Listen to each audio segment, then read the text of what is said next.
Hello dear friends, welcome to our channel exam zone academy. आज हम लोग फिर से पढ़ेंगे आधुनिक भारत का इतिहास। उसी में आगे कंटिन्यू करते हैं। स्टार्ट करता हूं पहला क्वेश्चन से। पिट्स इंडिया एक्ट के अंतर्गत निम्न में से किसे स्थापित किया गया था? निदेशकों की अदालत को, नियंत्रण बोर्ड को, कि राजस्व बोर्ड को, कि स्थायी परिषद को? तो पिट्स इंडिया एक्ट आया कब था? पहली बात ये है 1784 में। 1784 में पिट्स इंडिया एक्ट आया था, जिसमें क्या हुआ था, 6 सदस्यीय नियंत्रण बोर्ड की स्थापना की गई थी। 6 सदस्यीय एक नियंत्रण बोर्ड की स्थापना की गई थी। ऑप्शन नंबर 2 क्या हो जाएगा? राइट आंसर हो जाएगा। उसके बाद में अगला क्वेश्चन से, कोलकाता में उच्चतम न्यायालय की स्थापना किसके द्वारा की गई थी? 1773 का रेगुलेटिंग एक्ट, 1784 का पिट्स इंडिया एक्ट, 1793 का चार्टर एक्ट, कि 1813 का चार्टर एक्ट? तो कलकत्ता में जो सर्वोच्च न्यायालय, उच्चतम न्यायालय की स्थापना की गई थी, वो रेगुलेटिंग एक्ट 1773 के द्वारा की गई थी। और ये इसकी स्थापना जो हुई थी 1774 में हुई थी। इसके जो मुख्य न्यायाधीश थे सर एलिजाह इम्पे थे। कौन थे? सर एलिजाह इम्पे जो थे, ये इसके मुख्य न्यायाधीश थे।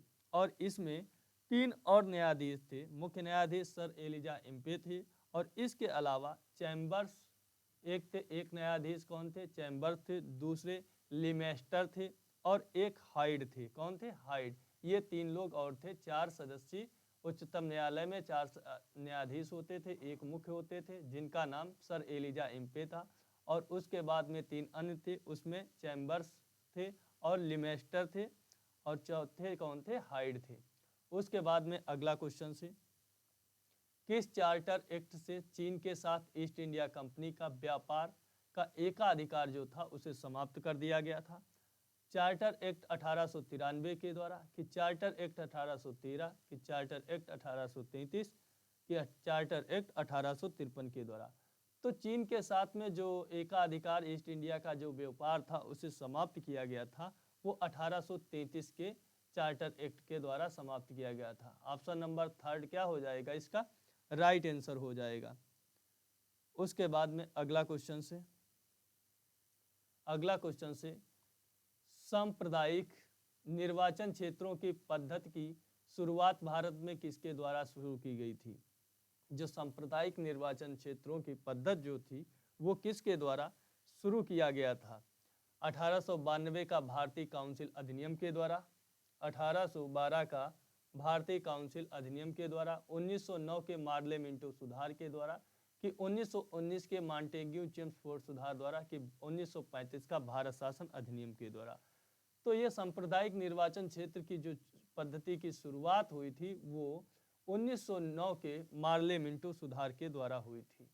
ऑप्शन नंबर 2 इसका राइट आंसर हो जाएगा। उसके बाद में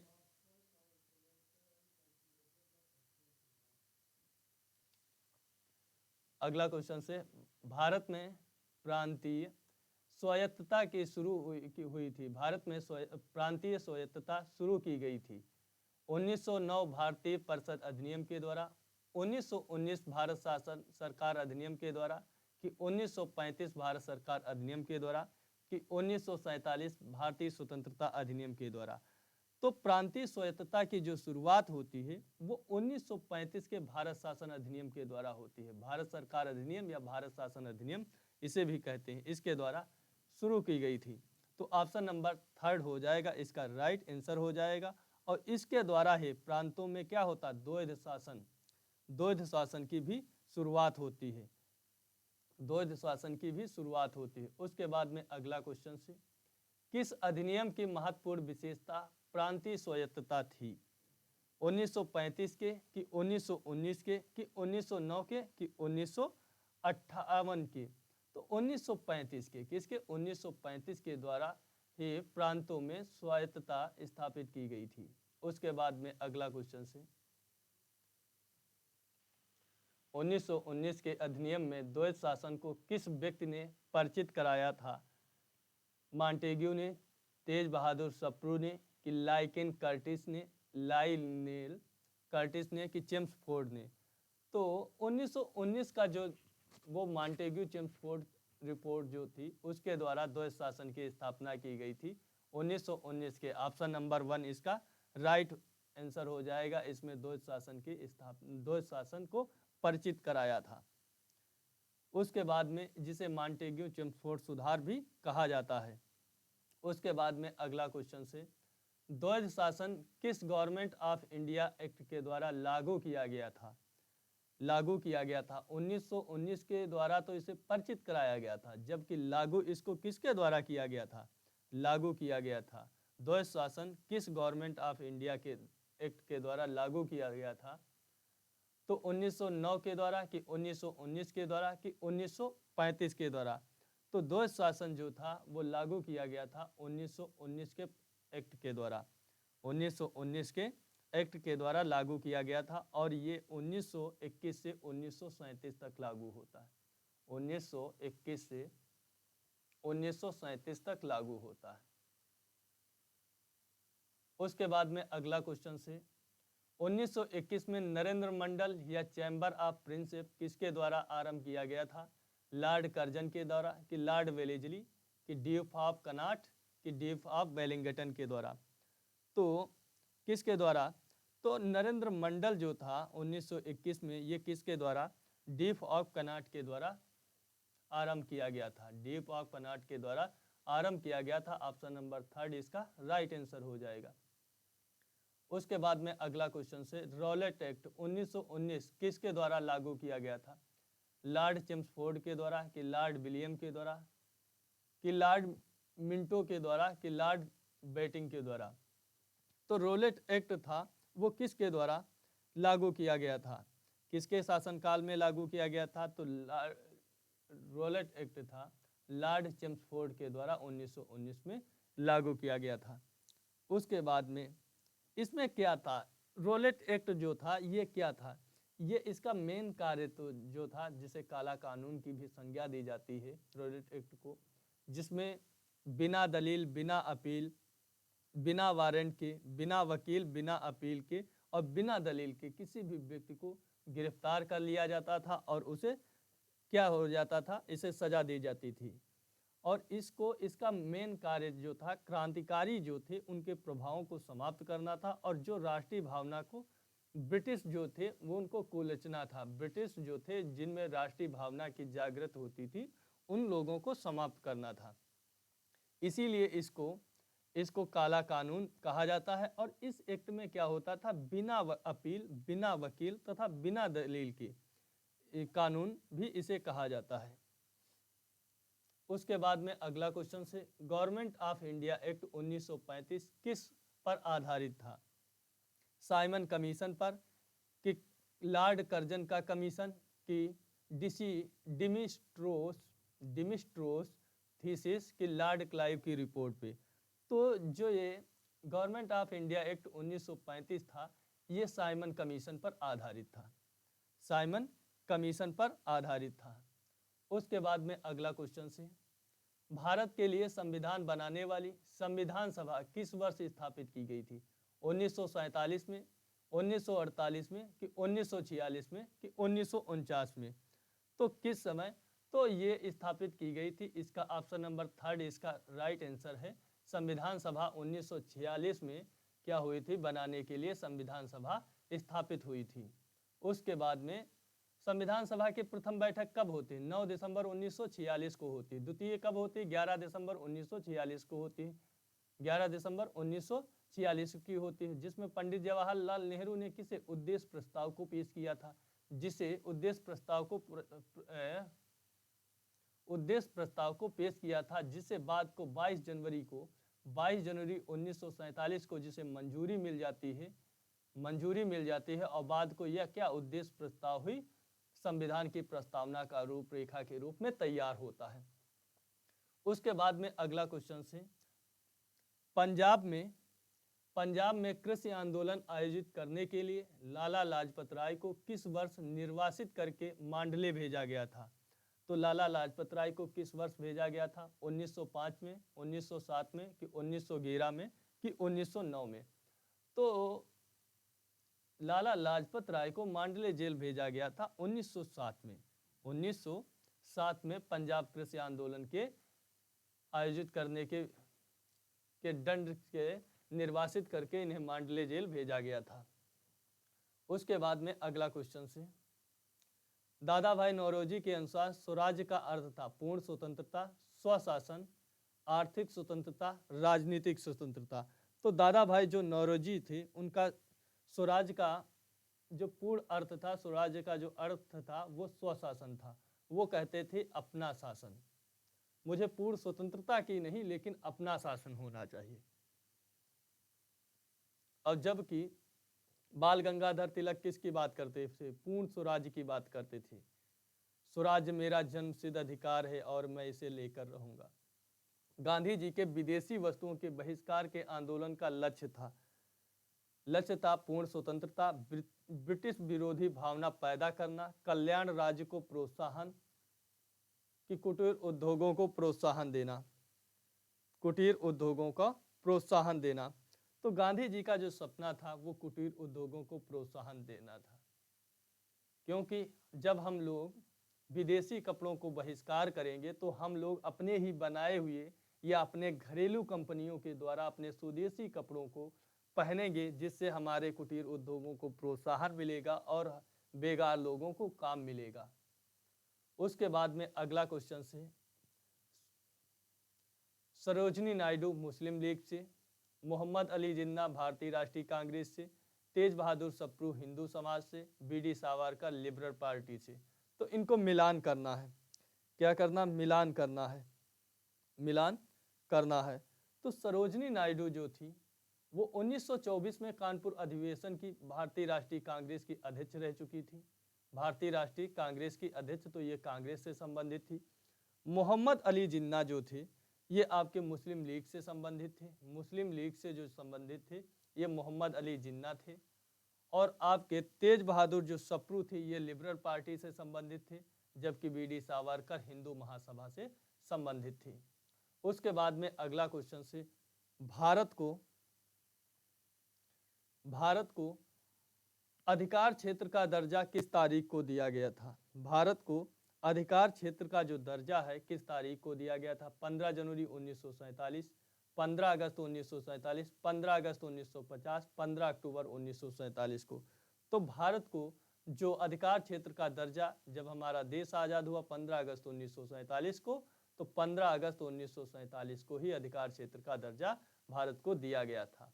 उसके बाद अगला क्वेश्चन से, गांधी जी की सबसे महत्वपूर्ण शिक्षाएं निम्न में से कौन सी हैं? गांधी जी की सबसे महत्वपूर्ण शिक्षाएं, सत्य, अहिंसा, धर्म, सत्याग्रह, 1 और 2, 1 और 3, 2 और 4, 1, 2, 3। तो गांधी जी देखो सत्य और अहिंसा की बात करते थे, सत्य और अहिंसा की बात करते थे। तो ऑप्शन नंबर इसका क्या हो जाएगा? 1 और 2 इसका राइट आंसर हो जाएगा। उसके बाद अगला क्वेश्चन से, गांधी जी सच्चे समर्थक थे बड़े उद्योगों के, कुटीर उद्योगों के, कि बड़े और छोटे दोनों उद्योगों के, कि इनमें से कोई नहीं? तो गांधी जी जो समर्थक थे वो किसके? जब हमने बहिष्कार आंदोलन की बात की, विदेशी कपड़ों का बहिष्कार किया, तो उनका मतलब क्या था? कुटीर उद्योगों को प्रोत्साहन देना। तो कुटीर उद्योगों के सच्चे समर्थक थे। उसके बाद में अगला क्वेश्चन से, निम्नलिखित में से कौन स्वराज पार्टी के सदस्य थे? स्वराज पार्टी के कौन सदस्य थे? मोतीलाल नेहरू थे, सरदार पटेल थे, गोपाल कृष्ण गोखले थे, कौन थे? तो इसमें से स्वराज पार्टी के जो सदस्य थे वो थे आपके मोतीलाल नेहरू। मोतीलाल नेहरू ही स्वराज पार्टी के सदस्य थे। ऑप्शन नंबर ए इसका राइट आंसर है। उसके बाद में अगला क्वेश्चन से, किसकी विफलता के बाद स्वराज पार्टी बनाई गई थी? असहयोग आंदोलन की, कि सविनय अवज्ञा आंदोलन की, कि भारत छोड़ो आंदोलन के, कि चंपारण सत्याग्रह के? तो स्वराज पार्टी जो बनाई गई थी ये बनाई गई थी असहयोग आंदोलन के बाद में। असहयोग आंदोलन की विफलता के बाद में स्वराज पार्टी बनाई गई थी, और ये 1923 में। कब? 1923 में। 1920 से और 1922 में क्या है? 1920 से 22 में क्या चला था? असहयोग आंदोलन चला था। असहयोग आंदोलन चला था। असहयोग आंदोलन 1920 से 22 में चला था। उसके बाद भी में, और ये जो स्वराज पार्टी थी इसके जो संस्थापक थे वो चित्तरंजन दास और मोतीलाल नेहरू, दो ही लोग थे। अध्यक्ष इसके चित्तरंजन दास थे और जबकि इसके जो महासचिव थे वो आपके मोतीलाल नेहरू थे। उसके बाद में अगला क्वेश्चन है और 1923 में बनती है। 1921 से 22 असहयोग आंदोलन के बाद में आपके 1923 में स्वराज पार्टी का गठन होता है। चित्तरंजन दास और मोतीलाल नेहरू ने स्वराज पार्टी की स्थापना की थी या बनाई थी स्वदेशी आंदोलन के बाद, असहयोग आंदोलन के बाद, सविनय अवज्ञा आंदोलन के बाद कि भारत छोड़ो आंदोलन के बाद। तो इसको बनाया था असहयोग आंदोलन के बाद। ऑप्शन नंबर 2 इसका राइट आंसर हो जाएगा।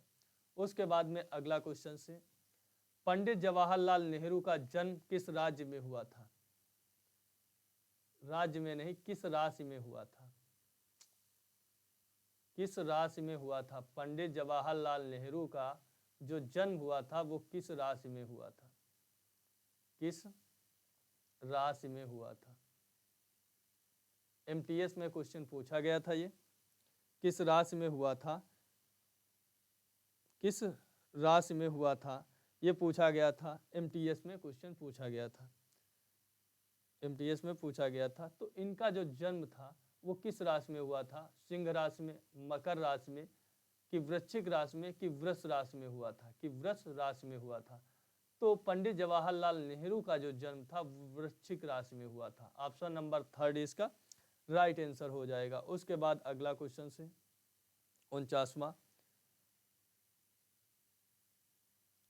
49वां क्वेश्चन से, का आयोजन किस, यहाँ पे क्वेश्चंस में गलती है कि यहाँ पे क्वेश्चंस होगा गोलमेज सम्मेलन का आयोजन किसकी चर्चा के लिए किया गया था? नोट कर लेना, ऐड कर लेना, गोलमेज सम्मेलन का आयोजन किसकी चर्चा के लिए किया गया था? प्रांतीय स्वायत्तता की व्यवस्था के लिए, कि भारत का संविधान के लिए, कि भारत सविनय अवज्ञा आंदोलन वापस लेने के लिए गांधी जी की मांग थी, कि भारतीयों के एकमात्र प्रतिनिधि होने का कांग्रेस का दावा। तो सविनय अवज्ञा जो गोलमेज सम्मेलन का जो आयोजन हुआ था इस पे चर्चा होती थी, वो चर्चा थी भारत का भावी संविधान का निर्माण करना। इसी के लिए गोलमेज सम्मेलन पर चर्चा होती थी। 3 गोलमेज सम्मेलन होते हैं। प्रथम 1930 में, 1930 में फर्स्ट होता है, 1931 में दूसरा होता है और 1932 में तीसरा होता है। 1931 वाले में ही महात्मा गांधी भाग लेते हैं। तीनों गोलमेज सम्मेलन में डॉक्टर भीमराव अंबेडकर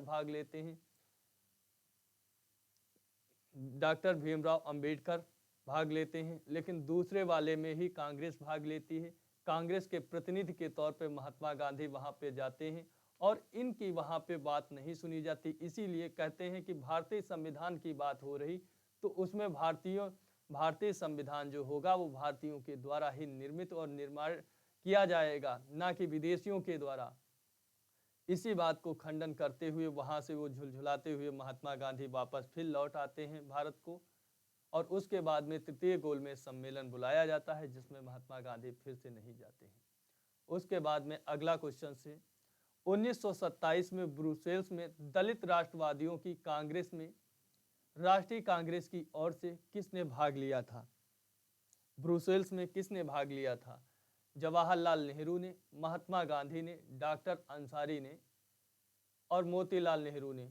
तो किसने भाग लिया था 1927 में ब्रुसेल्स में?